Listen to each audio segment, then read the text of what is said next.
নমস্কার বন্ধুরা, চৈতালির পাকশালায় তোমাদেরকে স্বাগত।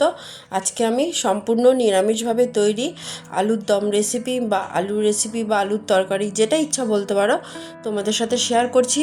এটা কিন্তু সম্পূর্ণ নিরামিষভাবে তৈরি করেছি। রুটি, লুচি, পরোটার সাথে বা ফ্রাইড রাইসের সাথেও তোমরা এটা খেতে পারো। এটা কিন্তু খেতে জাস্ট ফাটাফাটি লাগে, আর এটা কিন্তু খুব তাড়াতাড়ি বানানোও হয়ে যায়। দেখে নাও আমি এটা কি করে বানিয়েছি। দেখো, কড়াই নিয়ে নিয়েছি। কড়াইটা গরম হলে ওর মধ্যে আমি সাদা তেল নিয়ে নিলাম। তোমরা এটা চাইলে সর্ষে তেলেও রান্না করতে পারো। এবার দেখো, তেলের মধ্যে আমি হাফ চামচ মতন জিরে দিয়ে দিলাম ফোড়নের জন্য। একটু নাড়িয়ে চাড়িয়ে নিচ্ছি। এবার আমি এর মধ্যে গোটা গরম মশলা দিয়ে দেবো। এখানে বেশি দিইনি, 2টো এলাচ, 2টো দারচিনি স্টিক ছোটো ছোটো, আর 2টো লবঙ্গ দিয়ে দিয়েছি। আর এলাচটা কিন্তু অবশ্যই একটু ফাটিয়ে দেবে, নাহলে কিন্তু তেলের মধ্যে দিলে ওটা ফুটতে পারে। এটা একটুখানি চটপট করুক। এবার এর মধ্যে আমি কসৌরি মেথি দিয়ে দিলাম, দিয়ে সবগুলো একসাথে নাড়িয়ে চাড়িয়ে নেব।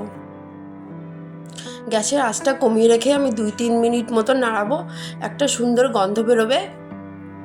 ওই টাইমে আমি পেস্ট দিয়ে দেবো। এই পেস্টটা আমি বানিয়েছি, একটা টমেটো, 4-5টা কাঁচা লঙ্কা নিয়েছি, আর সামান্য একটু আদা নিয়েছি। সবগুলো একসাথে মিক্সিতে ঘুরিয়ে নিয়েছি।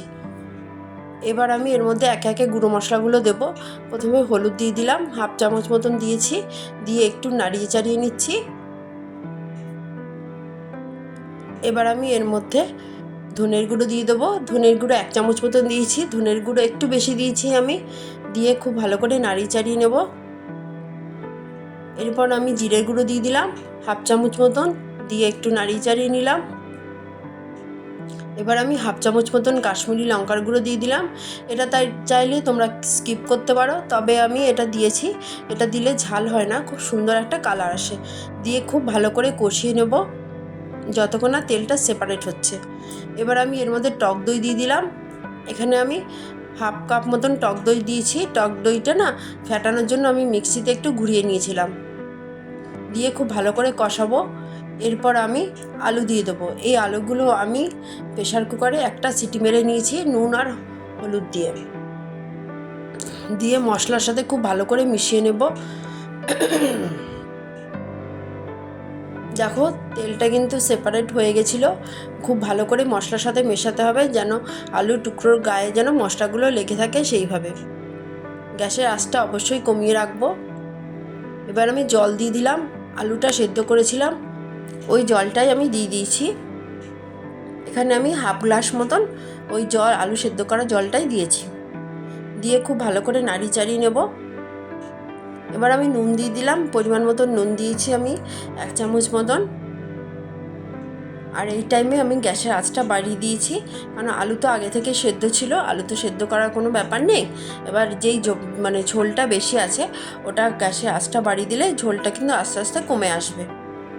দিয়ে আমি একটু নাড়িয়ে চাড়িয়ে নেব। তোমাদের যদি ভালো লাগে তোমরা লাইক করবে, সাবস্ক্রাইব করবে, আর বাড়িতে অবশ্যই রান্না করে খাবে। আর দেখো, এখানে আমি গুড় দিয়ে দিলাম হাফ চামচ মতন। নিরামিষ রান্না মিষ্টি মিষ্টি হলে কিন্তু একটু খেতে ভালো লাগে। তোমরা এটা বাড়িতে রান্না করে খাবে, নিরামিষ দিনে কিন্তু খেতে খুবই ভালো লাগে। দেখো, সবগুলো দিয়ে নাড়িয়ে চাড়িয়ে নিলাম। ঝোলটা কিন্তু ফুটে অনেকটা কমেই এসছে।